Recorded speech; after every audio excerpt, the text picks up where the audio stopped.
Deepak builders end developers और निवृत्ति मोटकरी परिवार का एक्सक्लूसिव प्रोजेक्ट 3 लीव्स, ऊंची जीवन शैली का ऊंचा आनंद। For more details call 9823339180।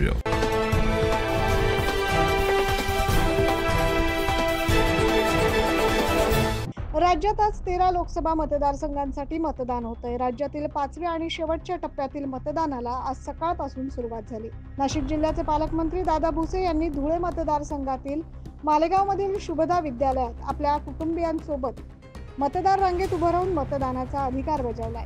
यावेळी त्यांनी अहिराणी भाषेतून मतदारांना मतदान करण्याचं आवाहन केलं। मालेगावात सकाळपासूनच मतदारांनी मतदान करण्यासाठी मतदान केंद्रांवर गर्दी केली होती।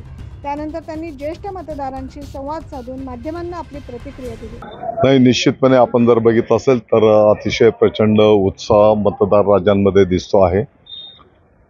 सर्वांचा निश्चय आहे की भारताचे लोकप्रिय प्रधानमंत्री आदरणीय नरेंद्र मोदी साहेब यांना परत तिसऱ्यांदा भारताच्या पंतप्रधान पदावर आरूढ करायचं आहे आणि म्हणून सकाळी 7 वाजेपासूनच मतदार राजांच्या लाईन्स त्या ठिकाणी लागलेल्या आहेत।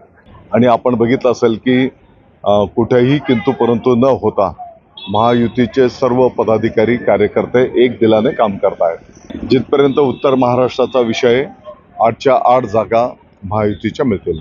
यावेळी उत्तर महाराष्ट्रामध्ये 8 जागा पूर्णपणे महायुती जिंकेल असा विश्वास पालकमंत्री दादा भुसे यांनी व्यक्त केला।